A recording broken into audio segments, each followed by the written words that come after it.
આજે ચોટીલા વિધાનસભા ખાતે પીપળી ગામ સમસ્ત આમ આદમી પાર્ટી કિસાન બચાવો પરિવર્તન લાવો જે સોમનાથથી લઈને ગાંધીનગર સુધીની જે યાત્રા ભાઈ શ્રી સુદાનભાઈ ગઢવી, મનોજભાઈ સોરઠિયા, પ્રવીણભાઈ રામ લઈને નીકળ્યા છે, ત્યારે આપણી વચ્ચે આ યાત્રા પહોંચી છે, ત્યારે મારી વાતની શરૂઆત ભારત માતાના જય ઘોષથી કરવા માંગીશ. બોલો ભારત માતા કી. દોસ્તો, એટલી બહોળી સંખ્યામાં આમ આદમી પાર્ટીના કાર્યકર્તાઓ ઉપસ્થિત હોય અને આપણી વચ્ચે 3 મહિના સુધી જેલવાસ ભોગવીને આપણા ક્રાંતિકારીઓ મંચ ઉપર બિરાજમાન હોય, ત્યારે આવો પલળેલા કાગડા જેવો અવાજ ન ચાલે. બંને હાથ ઉપર કરી મુઠ્ઠી વાળી અને તાકાતથી બોલવાનું છે, ભારત માતા કી, ભારત માતા કી, જય જવાન, જય જવાન. ખૂબ ખૂબ આભાર. આપણી વચ્ચે મંચ પર બિરાજમાન આમ આદમી પાર્ટીના ગુજરાત પ્રદેશ મહામંત્રી અને જેઓનું વિસાવદરની અંદર જીત પાછળ ખૂબ જ બહોળો હાથ રહ્યો છે અને આમ આદમી પાર્ટીના ચાણક્ય કહેવાય છે એવા મનોજભાઈ સોરઠિયા માટે એકવાર જોરદાર તાળીઓ થઈ જાય મિત્રો. સાથોસાથ એવા જ ક્રાંતિકારી યુવાન જેઓએ 108 દિવસ જેલની અંદર વિતાવીને પોતાનો પરિવાર છોડીને, પોતાનું 1 વર્ષનું બાળક છોડીને, મને ગર્વ થાય છે કહેતા કે દિવાળીના દિવસે પણ એ જેલની અંદર હતા અને હોળીના દિવસે પણ એ ખેડૂતોની વચ્ચે હતા, એવા પ્રવીણભાઈ રામ માટે એકવાર જોરદાર તાળીઓ થઈ જાય મિત્રો. એવા જ બાહોશ અને નીડર ખેડૂત પુત્ર જેઓ સમગ્ર સુરેન્દ્રનગર જિલ્લાની અંદર આમ આદમી પાર્ટીનું નેતૃત્વ કરી રહ્યા છે, એવા રમેશભાઈ મેર માટે પણ એકવાર જોરદાર તાળીઓ થઈ જાય. વિશેષ કોઈના નામ નહીં લઉં, એવા જ અમારા દેવકરણભાઈ હોય, વિક્રમભાઈ દવે હોય, જેઓના લોહીમાં રાજનીતિ છે, જેઓના દાદા પણ ધારાસભ્ય હતા, મંત્રી પણ હતા, એમના બાપુ પણ ધારાસભ્ય હતા, એવો બહોળો અનુભવ લઈને વિક્રમભાઈ દવે પણ આપણી વચ્ચે ઉપસ્થિત છે.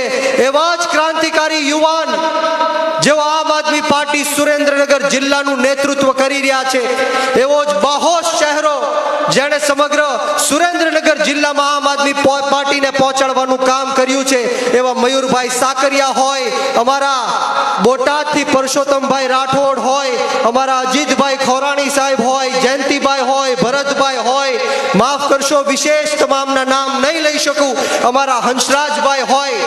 પરંતુ આપ સૌ તો આ કડદા આંદોલનની અંદર જે લોકો જેલમાં ગયા છો એમને ઓળખો છો, પરંતુ આ લોકોને બહાર કઢાવવા માટે એક નવ યુવાને તનતોડ મહેનત કરી છે, રાત દિવસ એક કર્યા છે. 24 કલાક આ ખેડૂતોને બહાર કઢાવવા માટે જેઓએ રાત દિવસ એક કર્યા છે, એવા અજયભાઈ જમોડ પણ આપણી વચ્ચે ઉપસ્થિત છે. એમની માટે એકવાર જોરદાર તાળીઓ થઈ જાય મિત્રો.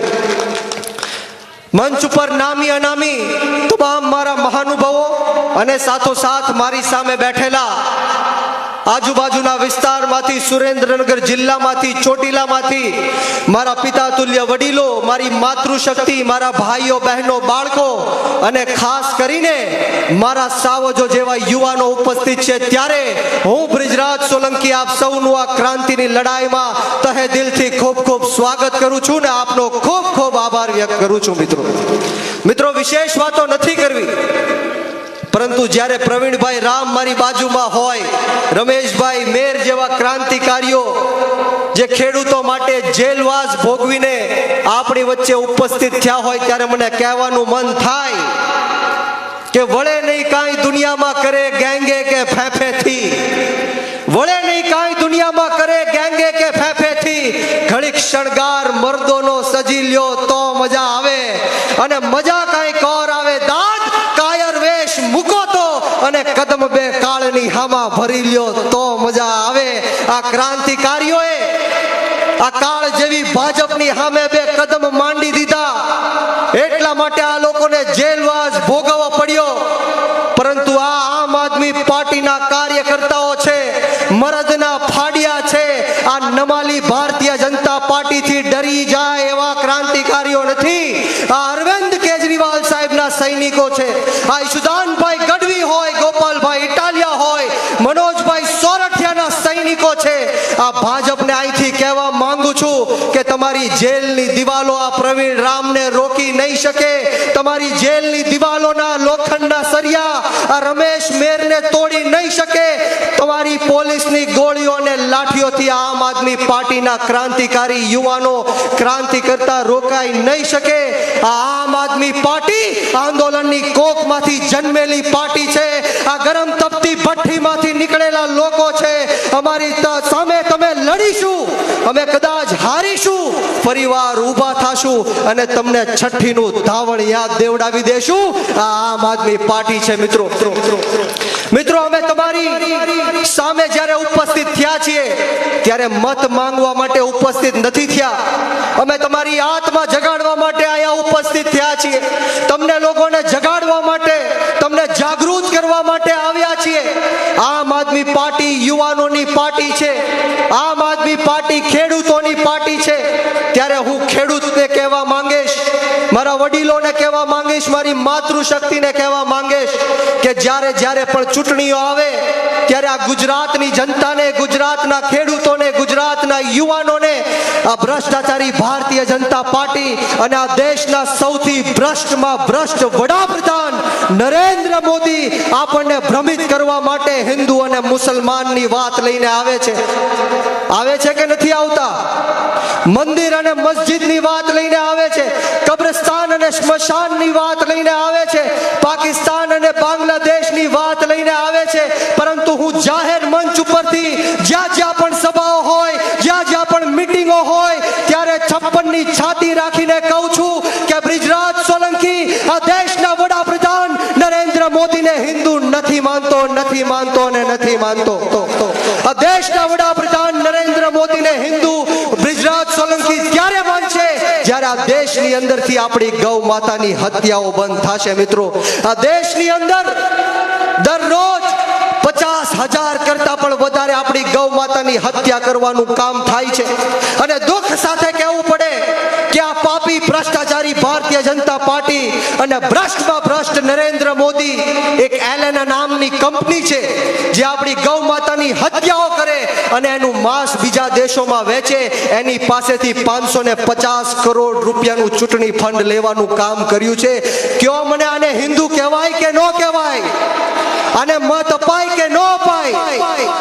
ત્યારે આપ સૌને જાગૃત કરવા આવ્યા છીએ કે નાત જાત ભેદભાવ, ભાષા, ધર્મ, જ્ઞાતિ, જાતિ બધું જ ભૂલીને આપણે એક થવાનું છે. જે રીતના દિલ્હીમાં અને પંજાબમાં અરવિંદ કેજરીવાલ સાહેબે અને આમ આદમી પાર્ટીએ કામ કર્યા છે એનો લાભ ગુજરાતની જનતાને પણ અપાવવાનો છે. મિત્રો, દરેક સમાજ, જ્ઞાતિ અને ધર્મના લોકો આ ભ્રષ્ટાચારી ભારતીય જનતા પાર્ટીથી ત્રાહિમામ પુકારી ચૂક્યા છે. કયા સમાજની વાત કરું? હું પાટીદાર સમાજની વાત કરું કે અમરેલી જિલ્લાની અંદર પાયલબેન ગોટી નામની એક અપરિણિત મહિલાને ઘરમાં ઘૂસીને રાતના 12 વાગે આ ભાજપના ઈશારે પોલીસે વરઘોડો કાઢવાનું કામ કર્યું. એને પોલીસ સ્ટેશન લઈ જઈને પટ્ટા મારવાનું કામ કર્યું. આ અન્યાય પાટીદાર સમાજની દીકરી સાથે થયો છે. કોળી સમાજની વાત કરું તો જસદણ વિછિયાની અંદર કોળી સમાજના 92 નિર્દોષ લોકો ઉપર 307 જેવી ગંભીર કલમો લગાડી એને માર્યો, જેલમાં નાખવાનું કામ કર્યું. કયા સમાજની વાત કરું? દલિત સમાજની વાત કરું, માલધારી સમાજની વાત કરું, ક્ષત્રિય સમાજની વાત કરું, તમામે તમામ સમાજ, જ્ઞાતિ અને ધર્મના લોકો સાથે આ લોકોએ અન્યાય કર્યો છે. ત્યારે આવનારી જે જિલ્લા પંચાયત અને તાલુકા પંચાયતની ચૂંટણીઓ આવે છે ત્યારે આ લોકોને છઠ્ઠીનું ધાવણ યાદ દેવડાવવાનું કામ ચોટીલાની જનતાએ કરવાનું છે. મિત્રો, અને જે લોકોએ પણ આમ આદમી પાર્ટી સાથે ગદ્દારી કરી છે એને પણ જડમૂળમાંથી ઉખાડવાનું કામ તમારા શિરે આવ્યું છે. મિત્રો, ત્યારે આપ સૌને એટલી જ વાત કરીશ કે અહીંયા બહોળી સંખ્યામાં મારા યુવાનો બેઠા છે અને હર હંમેશ હું યુવાનોને કહું છું કે બ્રિજરાજ સોલંકી માત્ર એક 30 વર્ષનો યુવાન છે અને આમ આદમી પાર્ટીએ ખૂબ જ મોટી જવાબદારી આમ આદમી પાર્ટીમાં આપી છે. ત્યારે સમગ્ર ગુજરાતની અંદર 50 લાખ કરતા પણ વધારે શિક્ષિત યુવાનો બેરોજગાર ફરી મળી રહ્યા છે.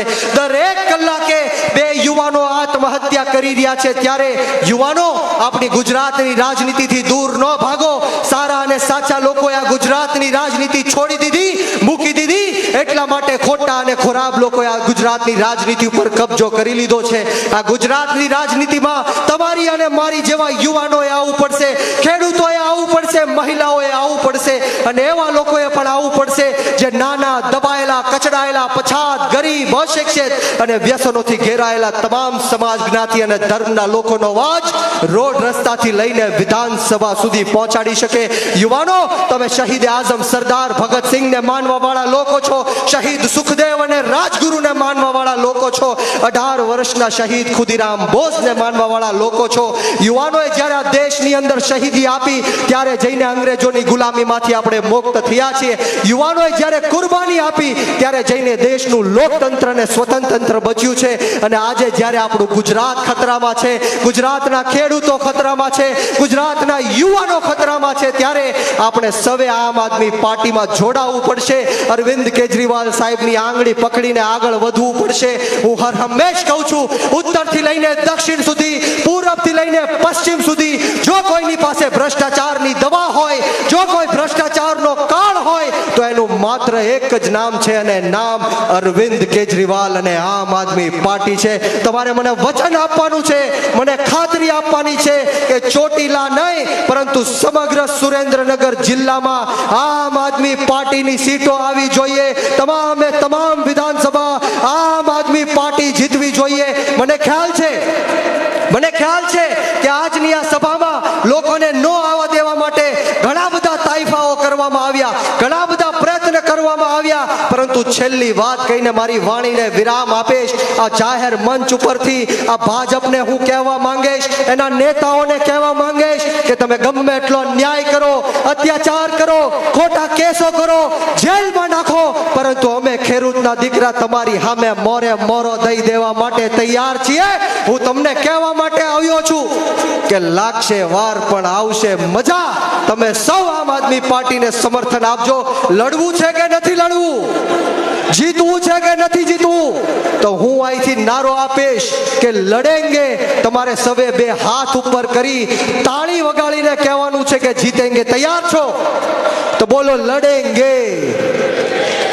તાળી વગાડીને કહેવાનું છે, બે હાથ ઉપર કરી તાળી વગાડીને કહેવાનું છે, બોલો લડેંગે. અરે લડેંગે, અરે લડેંગે, અરે લડેંગે, અરે લડેંगे. बोलो भारत माता की, भारत माता की जय. जवान, जय जवान. प्रवीण भाई तुम आगे बढ़ो, मनोज भाई तुम आगे बढ़ो, रमेश भाई तुम आगे बढ़ो. ખૂબ ખૂબ આભાર આપ સૌએ જે મને શાંતિથી સાંભળ્યો, આ મને તક આપી તે બદલ તમામ આયોજક મિત્રોનો આ તકે હું ખૂબ ખૂબ આભાર વ્યક્ત કરું છું. અને આવો સાથ સહકાર અને પ્રેમ હર હંમેશ મળતો રહે એવી માતાજીના ચરણોમાં પ્રાર્થના સાથે આપ સૌને બ્રિજરાજ સોલંકીના જય જવાન, જય કિસાન, ભારત માતા કી જય. જય જય જય જય. ખૂબ ખૂબ આભાર બિજરાજભાઈ સોલંકી. ખરેખર એમને સાંભળવા એક લાહો છે, અને એક યુવા નેતૃત્વને જોમ પૂરું પાડતું યુવા જોશથી જે ભાષણ કર્યું અને આપ સૌને સંદેશ આપ્યો છે એનું પાલન કરજો. આવનારા સમયમાં આમ આદમી પાર્ટી મજબૂત થાય, આમ આદમી પાર્ટીના યોદ્ધાઓ આ વિસ્તારની સુરેન્દ્રનગર જિલ્લાની અંદરથી જીતી અને આમ આદમી પાર્ટીને મજબૂત કરે એવી આપની પાસે અપેક્ષા. અત્રે ઉપસ્થિત બિજરાજભાઈ, પ્રવીણભાઈ રામ, રમેશભાઈ મેર અને મનોજભાઈ સોરઠિયાનું અહીં ખેડૂત પુત્ર એવા જયંતિભાઈ આલાણી, રમેશભાઈ ભોપાભાઈ સેજાણી,